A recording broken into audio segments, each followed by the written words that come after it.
3 p.m. Eman returns from work at her normal time to enter the house to find her mother murdered. All the evidence says it was a robbery, and when they saw the victim, who is Eman's mother, they killed her. But the forensics had a completely different opinion on this case, specifically that the fingernails of the victim, who is Eman's mother, were saying completely different things. 2006, in an area called Ezbet Khair Allah, Eman leaves work in the morning at 8 o'clock normally at her normal time. After she finishes her work, she returns home to find the apartment door ajar, meaning someone left the door open intentionally. Eman enters the house and finds an unnatural state of calm. This is not normal for her mother, and there is no TV on or any movement inside the house. She enters the bedroom and finds a lot of blood around the bed.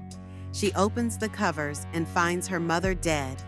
Eman runs out of the house quickly in a state of madness so that the neighbors can gather. They inform the police, and the police arrive, and the Criminal Investigation Department men begin their work inside the apartment.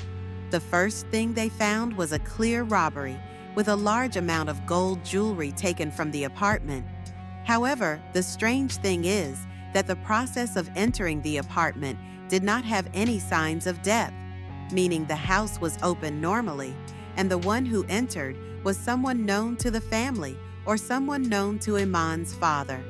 The criminal laboratory lifted all the fingerprints and all the criminal evidence that might be present at the crime scene, and the important step begins, which is sending the body of Eman's father to the Forensic Medicine Department. After the autopsy, the Forensic Medicine Department wrote in its report the following. First, that the body was exposed to 17 stab wounds. Second, it is clear from the stab wounds that there was revenge, not just robbery, meaning the one who killed this woman was taking revenge on her, and it is highly likely that the robbery was just for supplies and nothing more, so that the police expect that this was just a robbery, and that when the thieves saw Eman's father, they decided not to kill her, but to expose her. 17 stab wounds, and the 17 stab wounds clearly show malice and hatred very strongly. The report also included the second point, which is considered the most important point, that there were remnants of human tissue on Ajar and Eman's mother, and this means that some kind of resistance took place, and that Eman's mother was trying to save herself in any way, and that she clashed with the thieves who entered the house, and that some kind of quarrel took place between them before the eating took place. Now, let's go back to the eyewitnesses around the house where she lives, and Eman's mother. When the detectives asked the eyewitnesses, was there any strange movement around the house? Were there any people they knew who they saw at the time of the crime? The second surprise was that the witnesses proved that there were strong disagreements between the eldest daughter, who is older than Eman, and her mother, and that her mother was always accusing her of bad accusations, and that at the same time there was a friend of the family, more than 25 years old, who dealt directly with this family, named Farah, and Eman's mother was. They always accused their older sister of having a bad relationship with Farah, and Eman's mother always accused Farah of trying to assault her or steal from her, and that she always accused him of being a bad person. But Farah always said that she was the one who was being accused, and always with these false accusations because of the relationship between him and her older daughter. Of course, after the detectives heard the eyewitnesses, the first thing they did was go to the Manshiat Nasser area, which is the area where her older daughter lives, and they tried to search for her and Farah. They found her older daughter there, but she denied anything or any connection to the crime. At the same time, the detectives were looking for Farah, who is a friend of the family for 25 years, and when they arrested him and tried to confront him with all the accusations directed at him, that he is primarily accused in the murder of this woman, Farah initially denied all the accusations directed at him, but the detectives noticed the following in the traces of his wounds. The marks on Farah's face are very clear, and these wounds indicate that there was some kind of resistance. The detectives asked the forensic medicine department to take a tissue sample from Farah to match it with the tissue sample they found in the nails of his mother, Eman, the deceased. The surprise was the exact tissue match between the one in Eman's mother's nails and the actual tissue sample taken from Farah's face.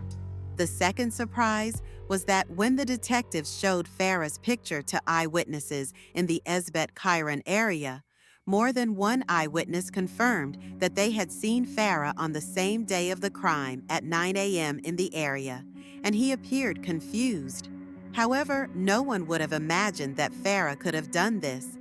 After the intensive investigations, he accused Farah basically and presented the evidence to him that he is the main accused in this case.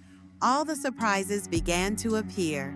Farah was actually the one who went home at 9 a.m., and he actually entered the apartment normally and without any resistance, because Eman's mother knew Farah well, and he was going to kill her to take revenge on her because she was always accused of false accusations from his point of view. And she was also enjoying that he was in a relationship with Motaheya Elkbra, and that her eldest daughter was always telling him that she did not know how to take any of her rights from the inheritance or from the money, because her mother was treating her very badly. So here the surprise appears. Eman's mother saw Farah in the house, so Farah had a knife with him and actually started assaulting her as if he was criticizing, and that's why the forensic explanation in the report is that the 17 bait in Eman's father's body is very clear on them. The idea of revenge, the second part, is that after he killed her, he opened the closet and stole the amount of drugs in the apartment and threw some things on the floor to give the impression to the detectives that it was just a robbery. The biggest surprise is that the main reason Farah is behaving this way and doing this is her eldest daughter, and that Farah accused her eldest daughter of being the one who asked him to go home and kills her so that she can get her right from the inheritance. After Farah's testimony, the eldest daughter was arrested and confronted with all the accusations. Unfortunately, she confessed that she was actually the main reason she asked Farah to go home to kill her mother. This was a big shock to all the people of the area because no one ever imagined that the one behind the murder was her eldest daughter.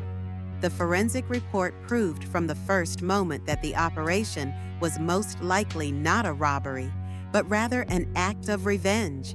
The presence of tissue in the nails of Eman's mother was very happy to confirm the accusation against Farah. It is very difficult for the forensic report to be wrong. Peace be upon you.